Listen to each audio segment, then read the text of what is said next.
Going live. Hey y'all, I am James Wright and welcome to the shop. Today we are doing blind dovetails, full blind, not just half blind. We poked out both of their eyes. Some people will call it a secret dovetail or a mitered half blind or a mitered full blind, or we're going to be doing a rabbited version of it. There's a bunch of different names to this, and it is a rather fun one. It is commonly used in a lot of Japanese joinery, though you will see it in really high-class old French joinery because people didn't like seeing the dovetails, so they tried to hide it. And with a full blind, they are completely gone. So it looks like just a simple mitered joint, but then when you take it apart, inside you have the surprise, the secret, the dovetails.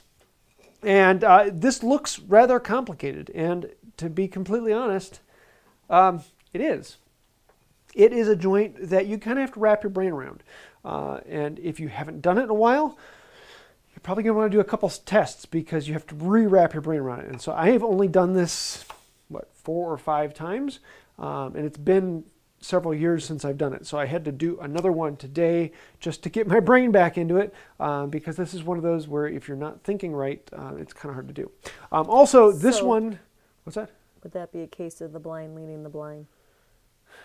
The blind making the blind. The other thing is that this takes longer than normal dovetails. This actually takes a good bit of work. So making this one today took me about 35 minutes. And so usually I have to double whatever that is for the live. So we might be going a little bit longer today, or I may end up actually stopping this and making it into 2 separate events. So we'll see how long it goes or what problems we run into. Also, the other thing we're going to be doing is doing 2 different types on this one. So this side here is the mitered full blind. And then on this side, I have the rabbited full blind. And so there are 2 different methods. The rabbit, it's a little bit easier. The miter is a little bit more difficult to match up. And you can see there's a little bit of a gap on there that would disappear once it's actually clamped and pushed together.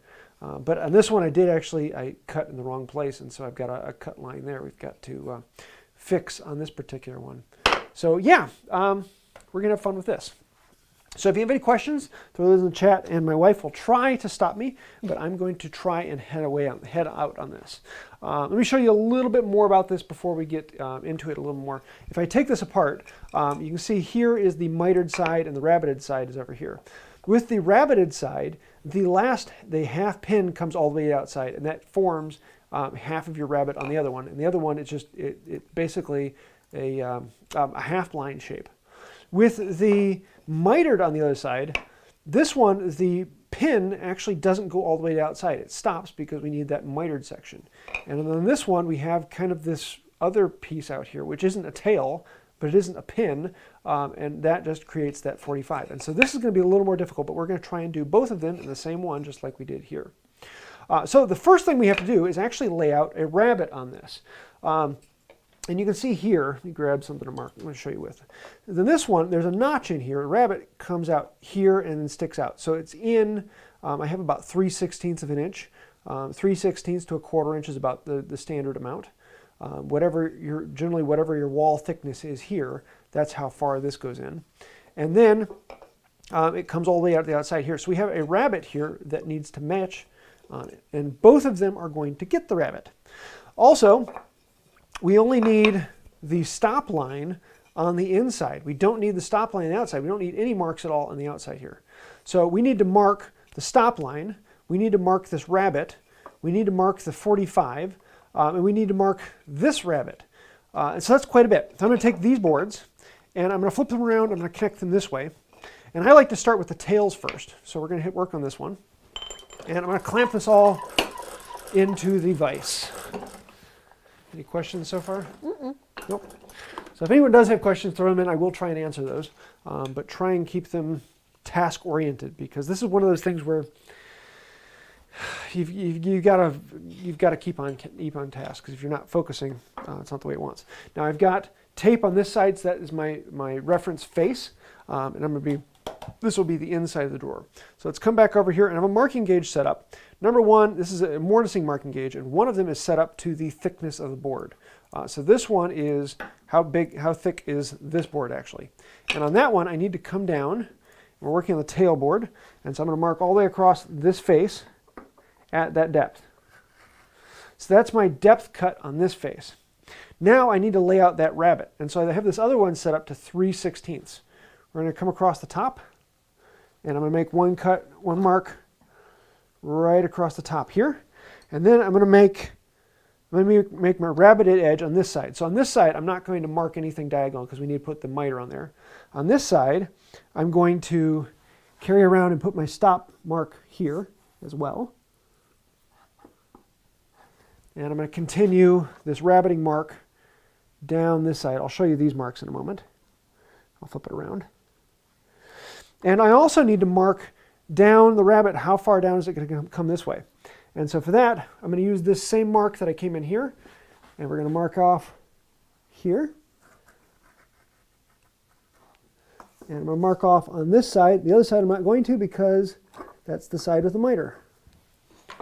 So let's take this out. And here on the end, I don't know if you're going to be able to see that. Yeah. But I've got the depth mark here. I've got the rabbet mark here, and then I've got the half blind wall over here. On this side, though, we need to put in a 45. So for that, I've got an unsquare. I love unsquares. They're so unsquare. Unlike put you. this right into that mark, slide up to that. Light, medium, hard. And that is our miter mark here. So first thing we're going to do is, actually I'm going to continue this in. Now that I have that miter mark there, I know where to stop with this mark. I need the other mark for that rabbet to come through and stop at that miter. And so now, first thing we're going to do is we're going to cut this rabbet. Now, at this point, you have a couple things. Number one, do you cut the pins first or the tails first? Because of how hard these are to get into, I really don't see a huge benefit to one or the other. They're both going to be hard to mark no matter what. That's usually the big reason why I go tails first over pins first, is to transfer the tails onto the pins is much, much easier than it is to transfer the pins onto the tails. But in this case, it doesn't matter which one you do. So a lot of people, when they're doing half blinds, will do the pins first. I still like to keep the tails first just to keep the reference. The problem being, it's actually easier to mark and cut the tails before you cut the rabbet. But then it's harder to cut the rabbet with all of the tails cut out. So on one of these, I'm going to cut the rabbet first, and then on the other one, I'm going to cut the pins first on the second one. So you can see both ways to do it. So we're going to start by cutting this rabbet. I'm going to grab my dovetail saw because we are making dovetails. And we need to cut down only 3/8 of an inch deep, or 3/16 of an inch deep, but all the way across this face. So I'm starting on this far side, and I'm going to slowly bring the saw down and follow my line across. While you're doing Keeping that, the dust out of the way. Just a second here before I gotta focus. And there, I'm down to depth all the way across there. What's that? Nick R wants to know where you found the marking knife, or got the marking knife, and This marking knife was made by Dan the Maker Man, and it is by far, long way, my all-time favorite. It's just an awesome marking gauge, and there's so many things about it. I have a couple videos on making handles for other marking gauges. Tay Tools has one that's very, very similar. He kind of took this design and riffed on it a little bit, but it doesn't have quite as long of a blade, which I don't like quite as much. I like having a large blade, so I have a large reference area to work off of. But yeah, I'm actually working with DFM Toolworks to see if we can make blanks exactly like this, but that'll be coming. So next I'm going to grab my sash saw, fine tooth crosscut, and we are going to cut down the other face of the rabbet. I could come in with a rabbeting plane, but this small rabbet, and only doing a couple of them, it's easier to saw them. We're going to do basically the same thing we just did, except for cross grain and a little longer. Let me tighten that down a little bit. So start on the far side, work back across. Once we get an established cut,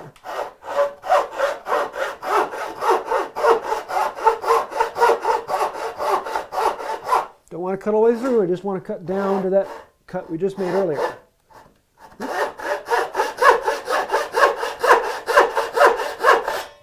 sure I'm on that line. Nice.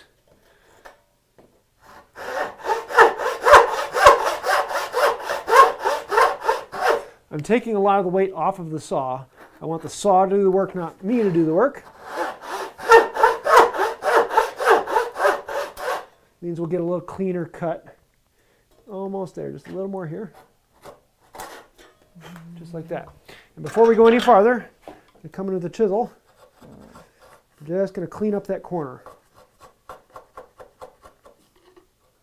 Make sure I get my face in the shot.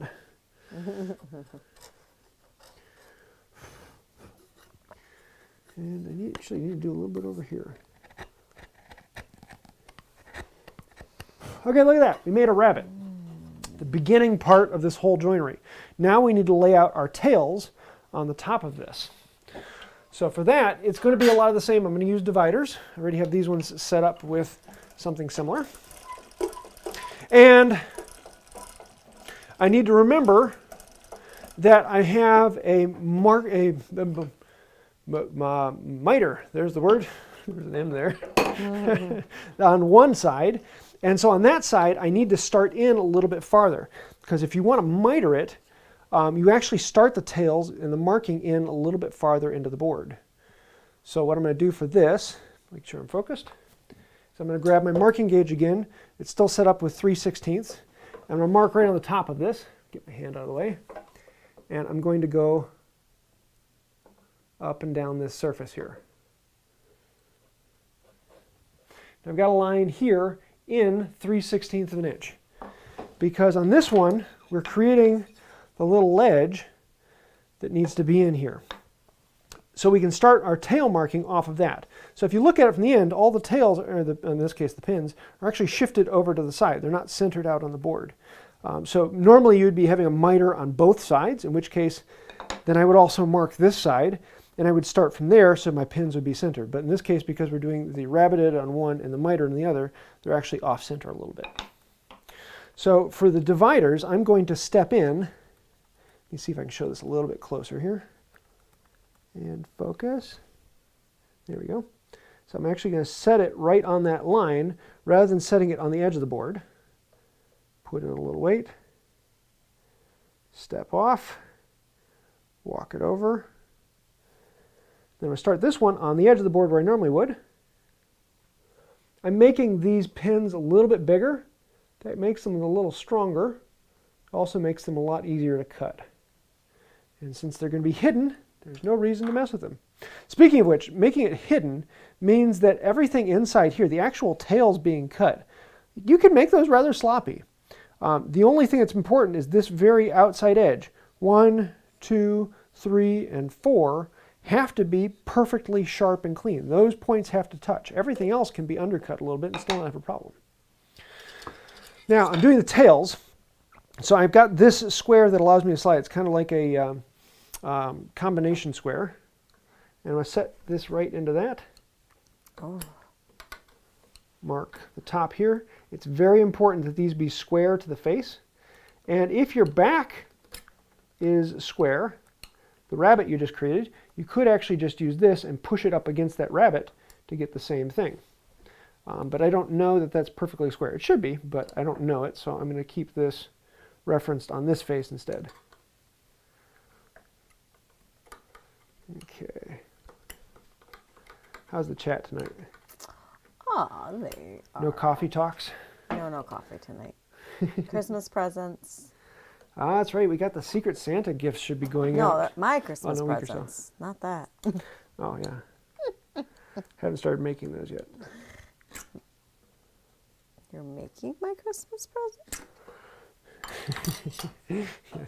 So, moving on. Change of subject. Yes. Now, we want to cut the tails. That means we have to put the angles on them. Now, I could use something like a cat's Moses jig.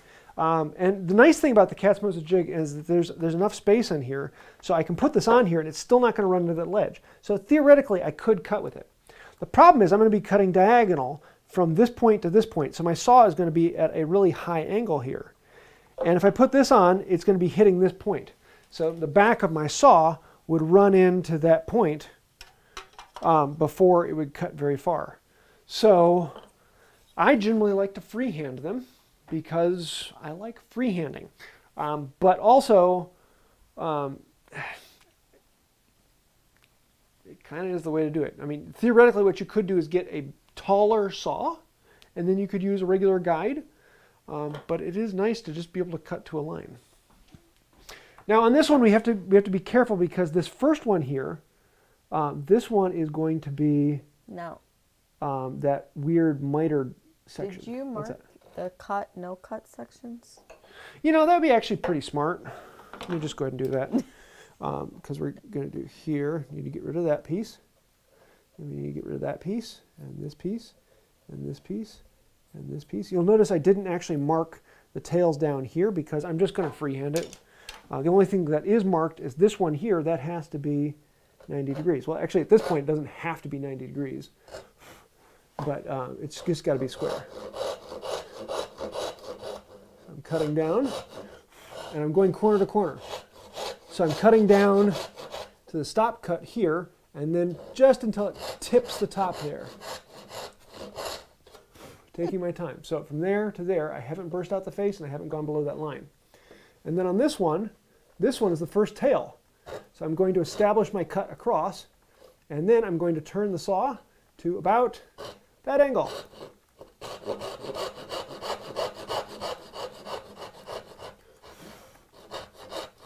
And then I'm going to skip a line, go over here and try to maintain that same angle. So yes, I am actually cutting a compound cut because not only is the tail angled, I'm also cutting at 45. So I am making a compound cut here, which sounds really complicated, but if you're just eyeballing it, it doesn't matter that much because you make the pins match whatever you do in the tails.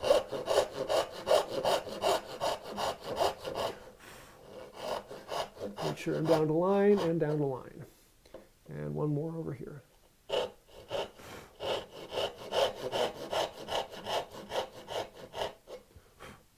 Okay, there.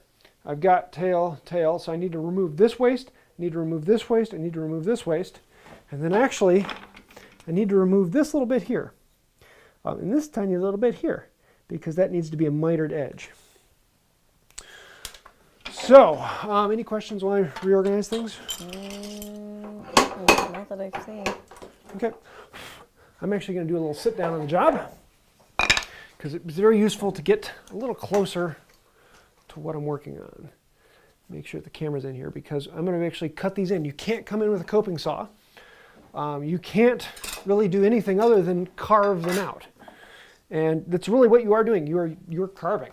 You're working with a chisel and cutting a shape out of the wood. And I'm going to need my smaller 3/8 chisel and joinery mallet. And now, I'm going to turn this back on. I'm going to start not in the knife wall, but a little ways away from it. I don't want to be crushing that knife wall yet. Tap, tap. Move over, and this is going to be a lot of rinse and repeat. Repinse and reheat.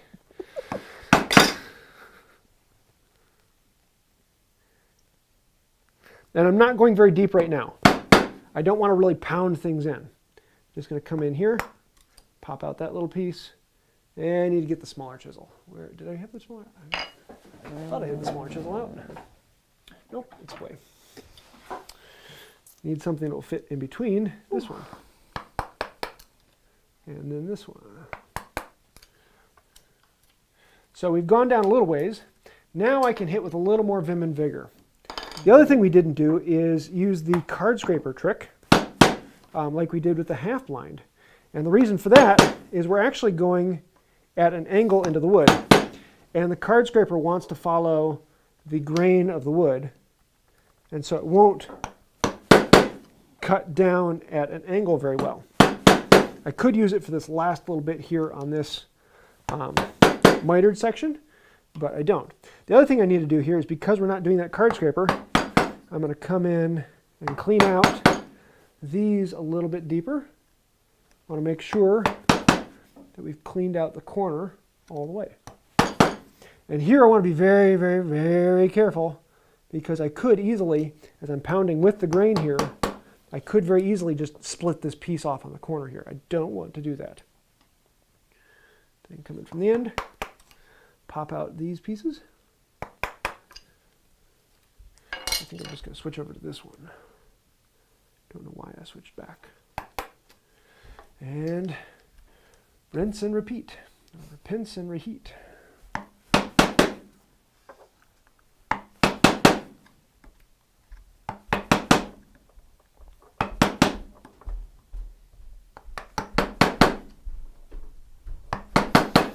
And it kind of gets to be a little bit slower that you have to go all the way around this pin cutout, but that's just the way it is.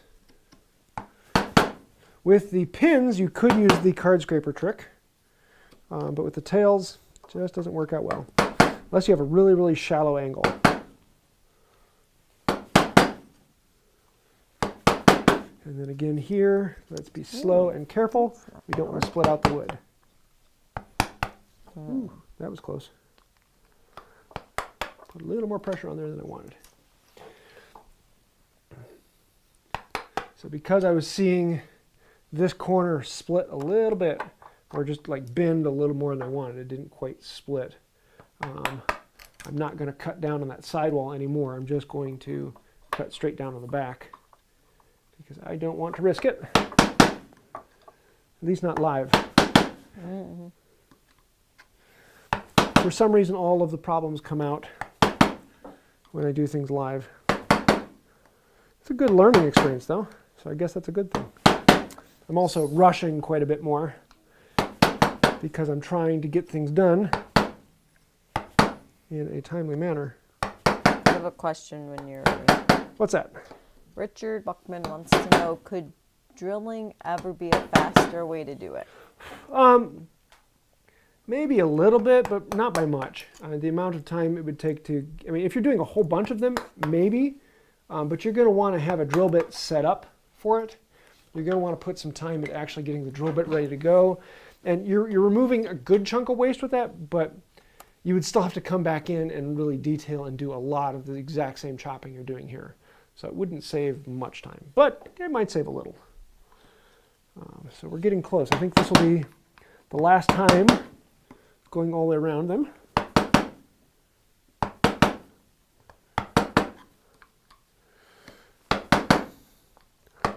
Taking my time. I don't want to split anything out, especially here as I get closer to having everything down to depth. And if you want to see another video on this, there's actually a really good one. I should have put a link to it. Wood and Shop. He did it, what, 5-6 years ago? Something like that. And yeah, it was actually done by the Williamsburg, Virginia joinery house, the shop. Really, really good video. Okay, now we're almost down to depth here. So I'm just going to come in and clean things out. Want to make sure, get nice and clean bottoms. Yes, you need a clean bottom. And so a lot of it is just fiddly dinking back and forth. Fiddly dinking, huh? Yes. I have some questions when you have. What's that? There's So going to be a lot of slow whittling. Alex asked about what the card scraper should have been used for because he didn't understand the reference. Last week's video on half-blind dovetails, I used the card scraper trick, which you could use to chisel all the way back in, so I wouldn't be having to do quite as much of this little cleaning out. Unfortunately, with this, because you're actually cutting across the grain, it won't work very well. It will end up causing more problems than it's worth.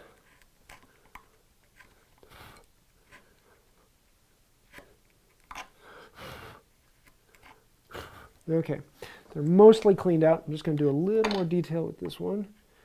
Flatten out the bottom of that just a hair. And now we can come back in and go right into our knife line and chisel straight down. Hear that sound difference change? That sound difference change? The sound change? Whatever it's called. I have one more question when you're ready. Just a second, I need to focus on this. I'm going to run right down that marking gauge line. Get a nice clean shoulder right there. Okay, good. And if I really want to, I can come in with this square and make sure that those are indeed square and the right shape. What do we got? So Alex Adams wants to know, well, first said, I think James did the half blind when you did the half blind last time, you used a fishtail chisel to clean out the inside corners. Is Yes. it possible to clean out the dovetails with just bench chisels? Yes. Oh, yeah. Especially here, there's no way I can get my fishtail back in here, and so I have to do this with just the bench chisel. You end up having to do a little bit of undercutting, a little crushing, but that's perfectly fine.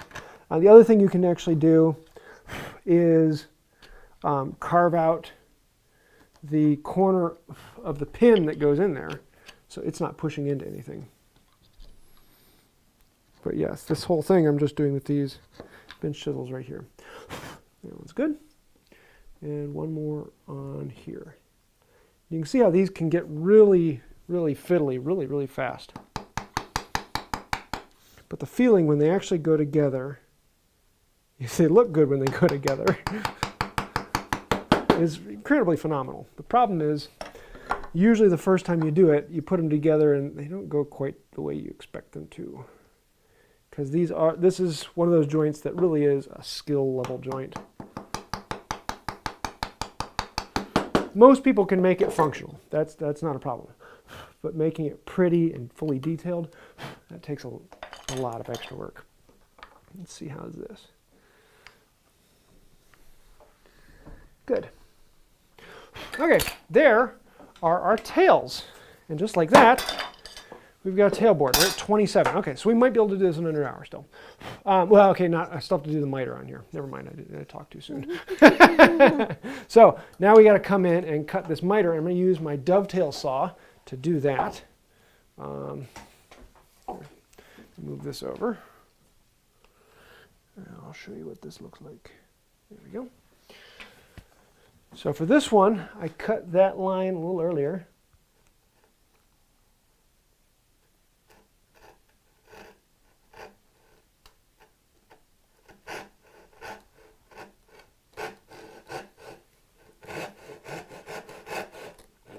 Really taking my time on this. I'm not putting much of any pressure into it at all.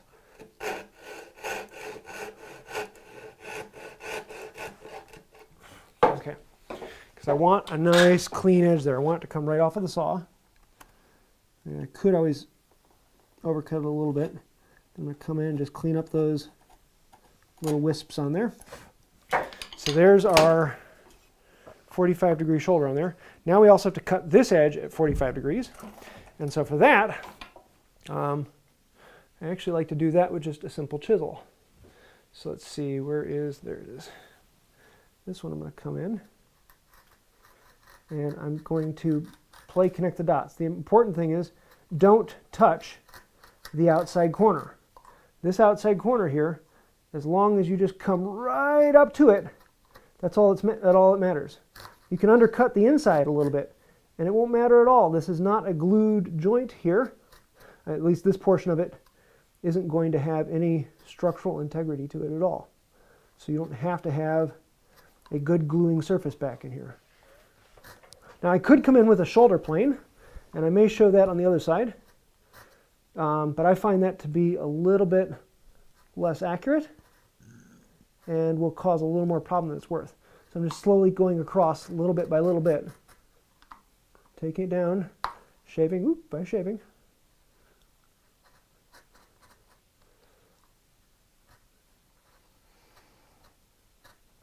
Don't let it go too deep. So I've cut from here about halfway across. I'm going to turn around and come at it from the other side. And I'm going bevel down here because the camera's in the way. So I'm going to turn this so that I can get in here.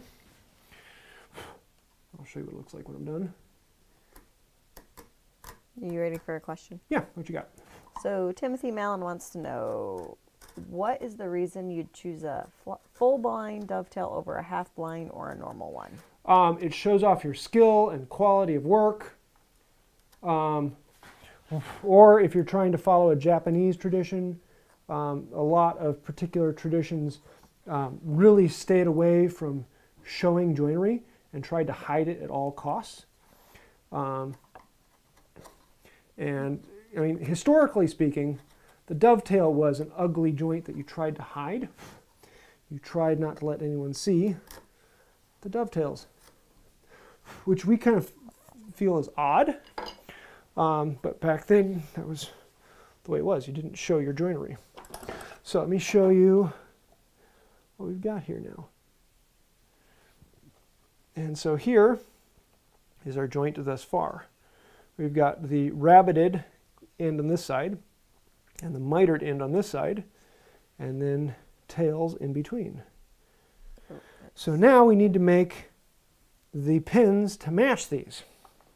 And if you thought this step was hard, wait until you see the other side. Oh. Making the pins match is difficult. So I'm doing 4 and 3. I marked out on the board. It's very important to make all your marks. I put them in the outside face. So if I'm making a box, the outside face gets taped because there's no marks on the outside face. It makes it far easier. And then I'll number them together. 4 goes with 3, 1 goes with 2. And then I need U into U.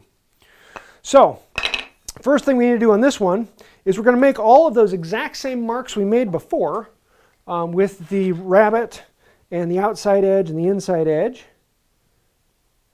And because our marking gauge is all still set up, they should go pretty quickly. So I want to make sure 3, 1, 4. This is my mitered side. This is my rabbeted side. I'm just telling myself that so I know which sides to mark. So I need the stop mark, which goes over here. And then I need the stop mark on this side, but only over to the point where it would be rabbeted. Then I need the rabbet mark across the top. And down this side, which we're doing the rabbeted side. And then I need the rabbet mark of how far down it comes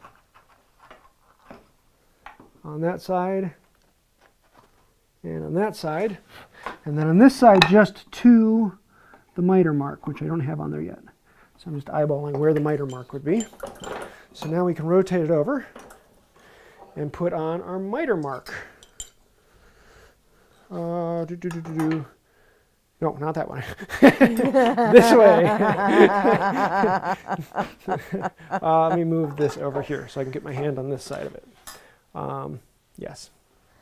And I'll put my knife into this mark, and I'm going to make sure that the other corner, that it matches up with the corner. It does not match up with the corner. What am I doing wrong? It was off angle. Okay, that's okay. So I put right on, right on the corner of the board.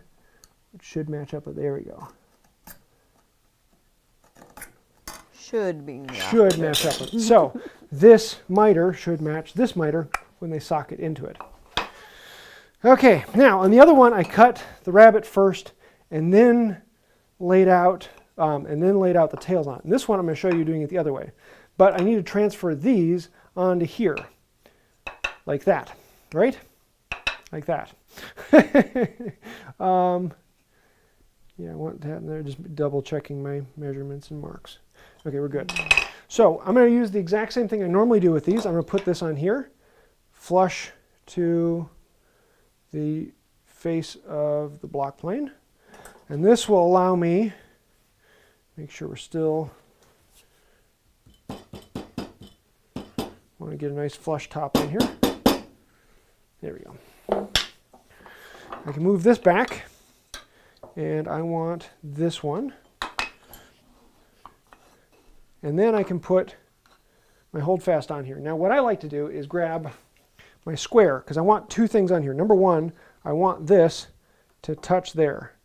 It needs to be right on there. Number two it needs to be square this way as well. So once I get it exactly where I want it, I'm going to then lock the hold fast. Normally I would just hold it, but in this case I want it to be exact. And so I'm going to come back here and I'm going to check things again, make sure that I'm where I want to be. Make sure that all of my lines are indeed lining up. So with all that in place, now I can reach in and mark out where these tails are at. So let me move this down and let you see what I'm going to do in here. The other problem I have here is that my normal marking knife, theoretically I could reach in there, but it's just a little bit fat here.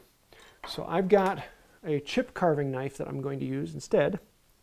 And with this, I'm going to reach in and very carefully, whoop, very, very carefully, whoop. There it is. I'm going to mark now out. you know what generation we're from. Doing that to our kids the other day, like, what are you doing? You have no idea. So, because I'm surprised the question hasn't popped up yet, where did you get that? This? Mm-hmm. This is a pretty standard chip carving knife. Is it? I think I got this one at MWTCA. Okay, let me just think through this before I do anything more. I want to make sure I've got all my steps on here. I've got that one. I'm keeping this tail. I need to mark that still. Okay, we're doing good. always be willing to take a second and double check your work. So I can set this aside. Theoretically, we're done with that until the fit up. The other thing I need to do is mark the thickness of that mitered chunk. I didn't mark that earlier, so I have this on here. So we're going to go up and over. Okay. So, we got that, I've got that, I've got that. Okay, we need to do this too. The other thing I need to mark is, let me show you this. We need to mark the vertical markings on here. So I'm going to set my knife into that mark, square it up, and run down the board. And I have 5 of these to do. No, 4 of them because one of them was done with the marking gauge. Yeah, 4 of them. One of them was done with the marking gauge. And then before we go any farther, at this point we want to definitely mark them. I know which side of the line we need to cut on. Okay. So I need to make 5 cuts. 1, 2, 3, 4, 5. And I need to grab this Sharpie. Let's bring this over here. I need to remove, that's not right. There we go, that's right. So I need to remove this segment and this segment and this segment and this segment and this segment and this segment and this segment. So those are the sides of the lines I need to pay attention to. I also need to raise this up in a bit here so that my dovetail saw doesn't run into the bench. You raise me up. Yes. Yes. So now You started the it. fun part here. I want to make sure I'm on the X side of the line.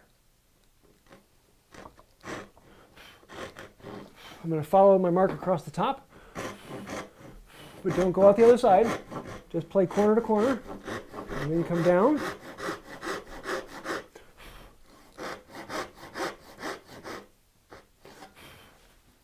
And let's go over to this one then.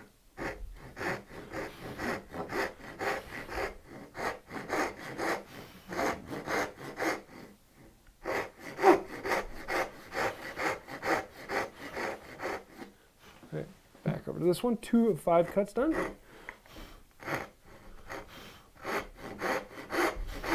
Doing a lot of blowing because I want to make sure I can see my line.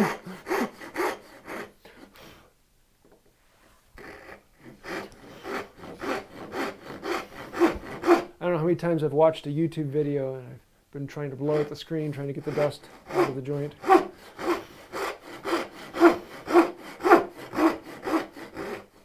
And I know I'm not the only one who does that, so Don't be like, oh yeah, I don't do that, because we all know you do that. Man, it would really help if I was paying attention. 2 seconds. One last cut. This one's cutting down the mitered section. Across the top. Down the line. Connect the dots.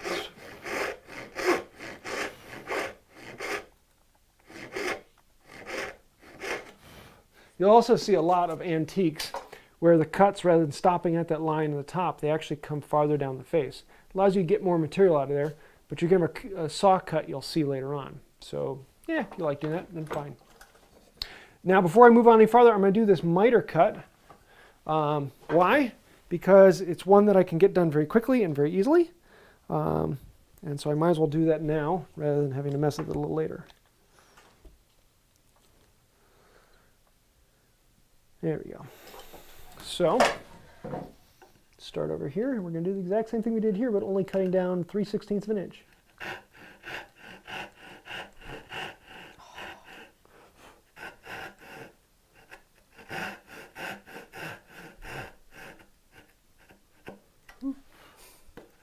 Don't let it push. There we go. And while we have it here, I'm just going to come in and clean up that edge.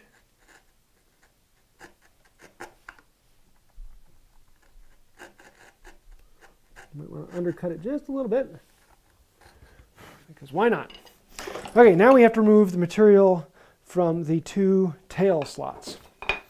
And this is going to feel very similar because it is basically what we just did, but in a different orientation. And this is the one where having the dovetail, fishtail chisel really helps out.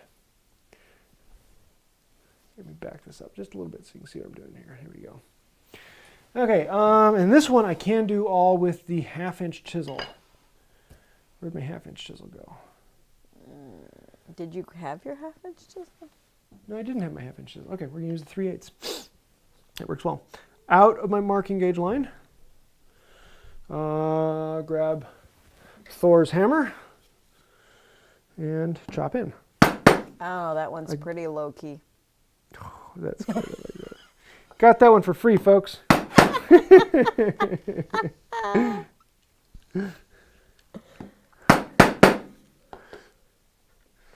Now, I've been wanting to do a t-shirt with a brace on it and a bit and said, brace yourself.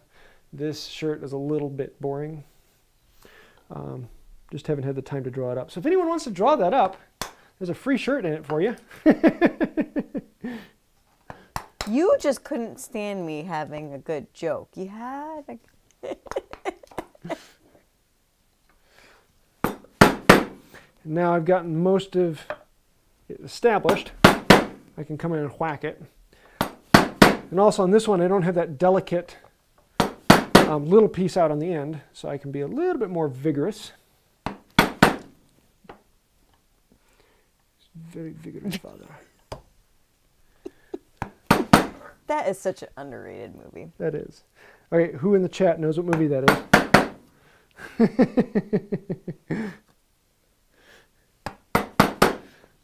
Yeah, let's do that. I'm going to do a giveaway. Oh. Whoever guesses what video that is, I'll send you a Do you need straw. to say the line again? Because you kind of muttered it. He was very vigorous, father. So vigorous.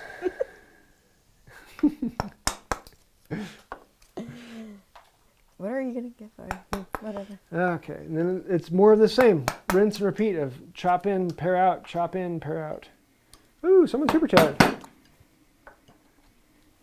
Yes. Is there a question involved with that one?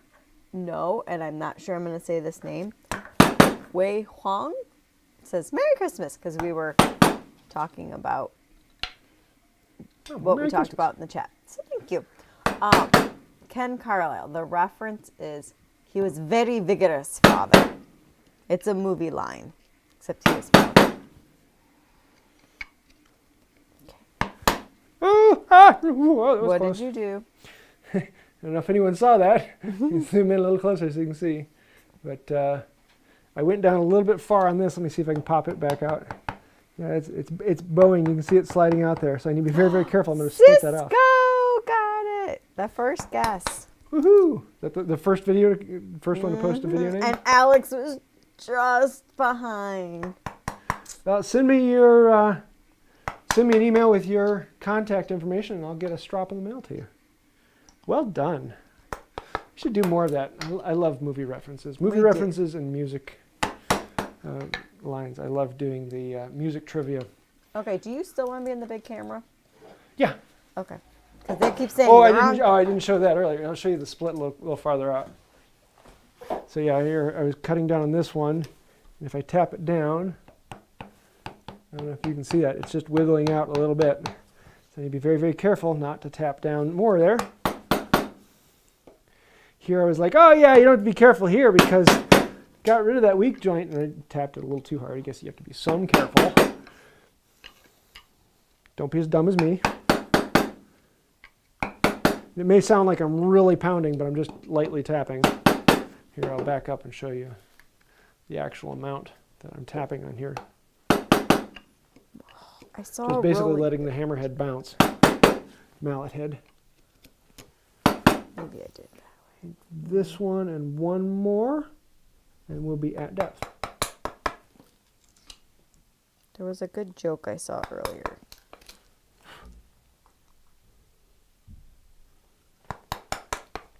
The Mask of Zorro. I like that one. I didn't like the sequel quite as much.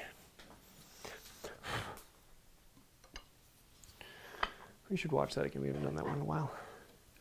We have to 46. We're actually doing really good on time. We're going to get this done. The email. You go onto the website. And just yeah, use if you the go contact on, us. well, number one, on Wood by Right, I have a contact form, so you can fill that out. But if you go in the About tab on YouTube, you have to do a little CAPTCHA, but then it lets you get in and see the email. But that's usually the best way to get a hold of me is an email. That is my to-do list. So I won't always respond same day or immediately, but it will get done on email because that's what I look at. So let's do this. We're cutting it right down to the last little bit here. And so in this case, I'm basically putting it right into the knife line, going back, right into the knife line, and then I'm going to come in, bevel down, and route it out. Now I could grab a router and make sure that this is perfect, as long as my router would actually go down that far. And then I need to come in from this side as well, clean off any of this schmoo. And this is the point where having a fishtail or a dovetail chisel is really, really useful for getting back into these corners on the pins, just like with the half blind. Not necessary, but very, very useful. All right, there's a mom joke owed. Ah, that's right. What do we got? Owed, not owned. Well, I can go right into the knife line and cut down vertically this way. What is another name for a dish made with beans and onions? Another name for a dish made with beans and onions. Mm-hmm. What? Tear gas.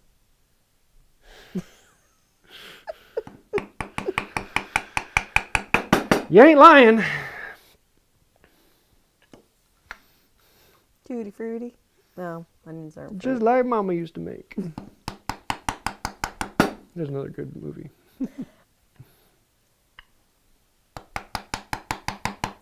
All right, you still want to be on the big camera, correct? Yep. Okay. So I like to show both. I know you do. But then I get yelled at in the chat because I was trying to find a mom joke. Oh, here, then I'll move it back. Yeah! Just in time to stab myself with the chisel. I am not going back to work right now. I moved it off the big camera just in time so you don't actually see it flying through the air at my face and bouncing off my leg. Okay. Now, I can come in and remove the little last drags with this, but I have a fishtail chisel that only has one purpose in life, and it's to do this. So if I have it, I've got to use it. Isn't that the way it works?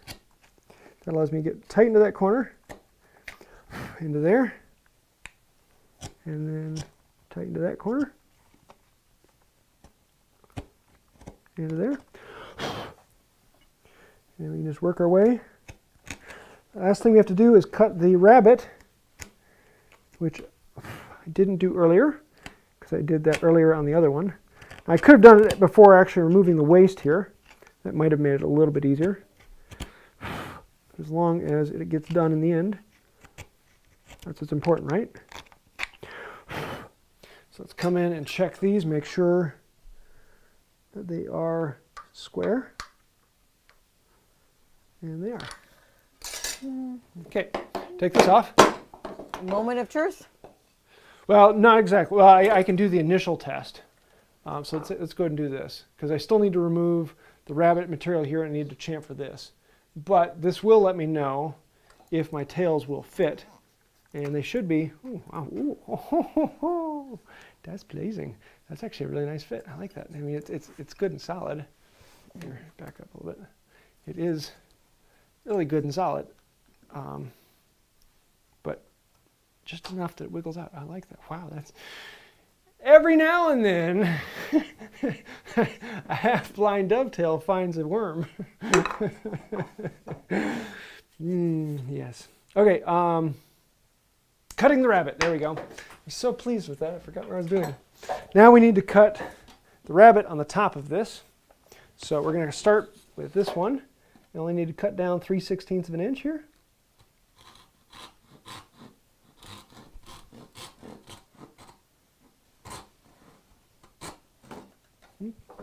Sliding. Let's tighten that up a little bit.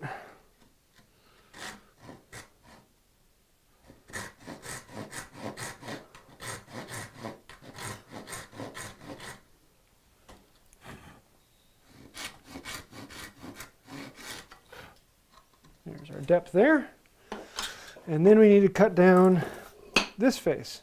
So for that, we're going to move over here.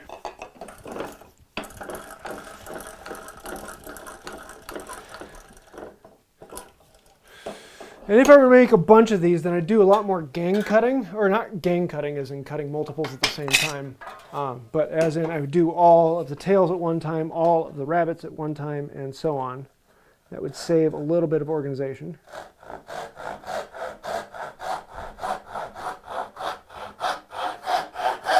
Established all the way across.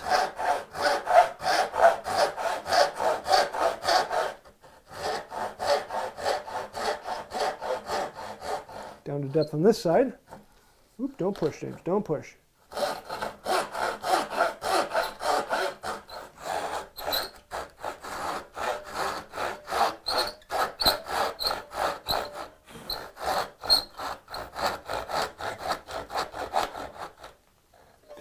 Just like that. And then I come in here. Actually, I'm going to do that with some support.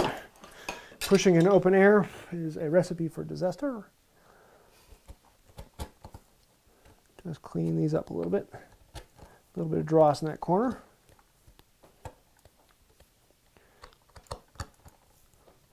Saws rarely make it tight into the corner. I get close to it, but not all the way. Okay, now one last step is we have to actually miter this outside edge. And so for that we're going to do exactly what we just did before, except for I'm going to show you to do it with the rabbet plane. And so in this, it's relatively straightforward, other than the fact I don't want to go out the other side. I'm just coming down to depth over here. I'll rotate around a moment so you can see a little bit better. Don't want to cut too far into that. And once I'm down close to depth on this side, then I can come from the other side. The problem is I don't want to blow out the other side, otherwise I'm going to splinter off little fibers over here. So I'm going to come on this side here. You're gonna splinter. What's that? Splinter. Not to be confused with a sensei. No, that's the bad guy. Oh, Teenage Mutant Teenage. Ninja. I was like, It's no, like, that's not the where are we sensei. going with this? Where are we going with this? I was going back in the dregs. No, what's the sensei? Sensei. Is it sensei? I was thinking No, of it was- another name. No, he has a name. Sensei something. I don't remember. I wasn't allowed to watch that one. I only watched it when I went over to a friend's house. Are you kidding? You don't remember Splinter being crushed at the end? Sorry. Teenage Mutant Ninja Turtles was huge in our house as kids. As Okay. kids, Mikey still watches it. Well, yeah. Oh yeah, I've gotten really, really close to it, but Shredder, not Splinter. Shredder, yes. This can work, but it's hard to see what I'm doing, and I find a chisel gives me just a hair more control. Here, let me zoom in and show you this a little bit better. The chisel allows me to just really detail what I'm doing. And you can see there's a little bit of thickness there still. And I want to go until that thickness is gone. I'm going to start back here. Splinter Shredder. Once I get started, then I can just drive it along right on that corner.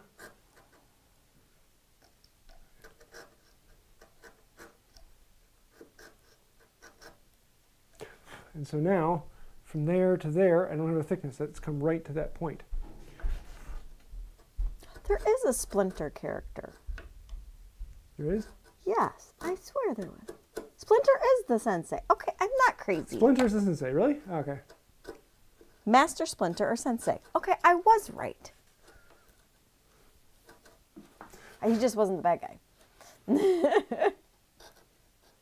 I'll go bevel down here.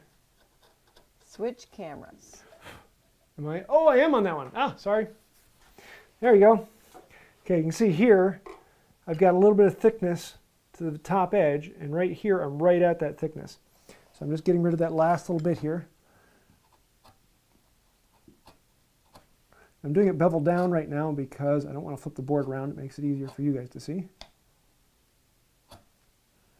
Usually I'd come in, bevel up, and let it reference all the way across, like this.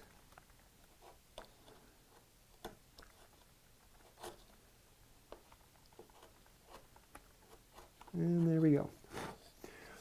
Nice beveled mitered edge all the way across there. And now we can see how does this actually fit. This is the point which gets really, really scary. Actually, I'm going to turn around this way so you can actually see the mitered edge, because that's the cool part, if it actually matches up. 4 onto there. And with this, lift it up a little bit. There we go. And so we should be able to.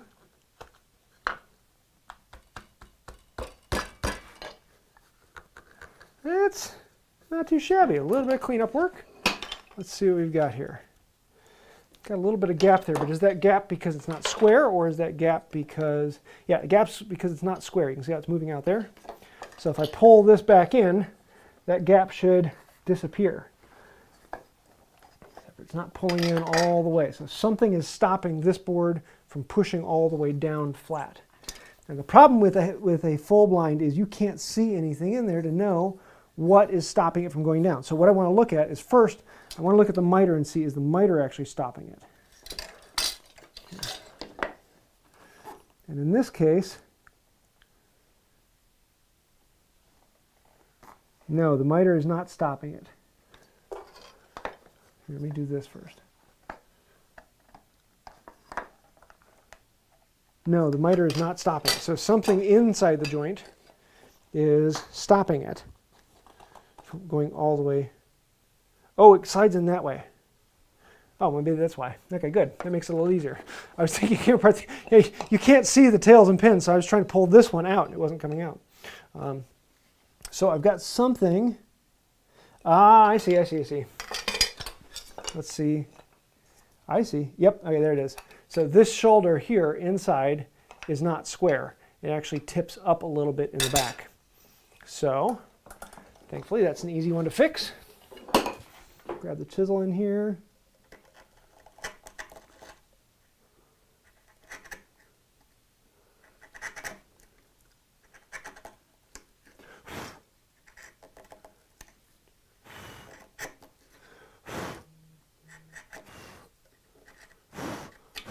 There we go.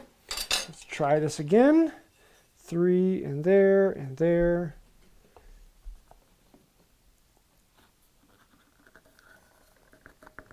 Yeah, that's looking better. Oop.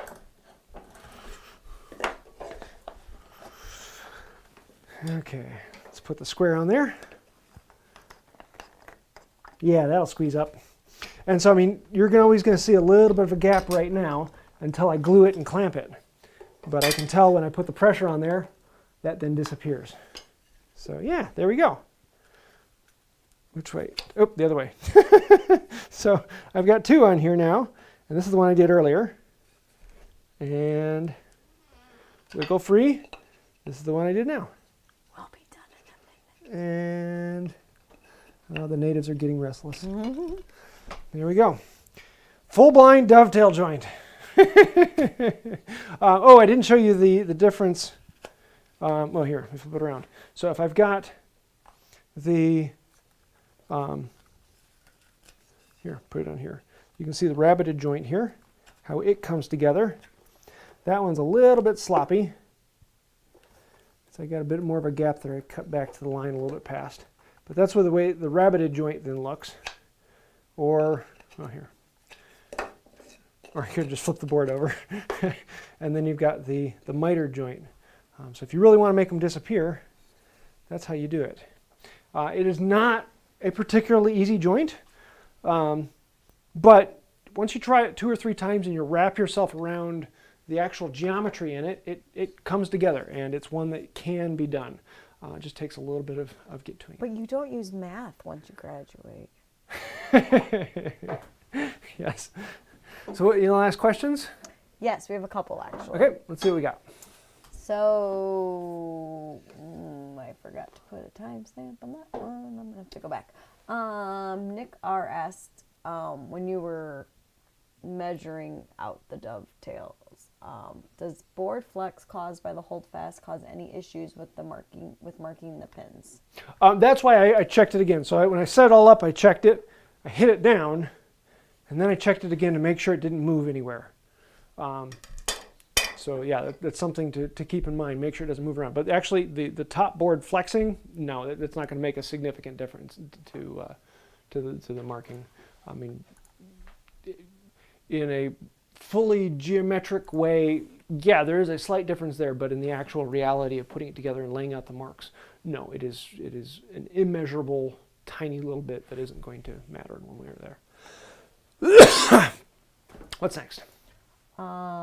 Studley's Tool Chest asked, can you ask him if he has tried the Cosman half-blind chisels? I have not. Yeah, I have not. I wanted to get his whole half-blind set with the card and the matching saw and that type of thing. But it's a significant amount of money, and I don't have the money to put into tools like that. So, yeah, someday maybe. But no, I've never used that one. I've used his half-blind card. Yeah. What's next? Last one I pulled out, JS Trucking asked, wouldn't your pattern maker's vise be a better vise for the task when you were... 6 of one, half dozen of another. For dovetailing, it just has to be 2 parallel clamping. The pattern maker really comes into its own anytime that there are multiple angles and surfaces. But if it's just a board being clamped in surface, I'd rather work on the end of the bench. Now, if my pattern worker were on the end of the bench, yes, I would use it. But because it's in the middle of the bench, it's just it's more difficult to use. So I only use that for any weird angles or organic shapes that need weird clamping. If it's just a simple board, simple vices would do perfectly fine. Is that the last one? That was the last one. Cool. Well, this has been fun. I'm glad that I got it all the way through. Next week is the Wood by Right Live. And I think the week after that, we're actually going to do Angled dovetails, splayed dovetails. Ooh. Kind of going down a dovetail list. And then I think the one after that we'll do like sunrise dovetails. Next week isn't the Q&A? Next week's Q&A. The week after that would be the splayed. So. We're going to be tired when we come back for that one. Yeah, actually we might be doing something different then. We'll see. My wife and I are going to be gone the weekend before that, so we'll be coming back like the night before, late, or that morning. Don't So, say that. I gotta go to work then. You gotta go to work, yes. I think that will do it. Yes. So if anyone has any questions, let me know, send me an email, and until next time, have a wonderful day.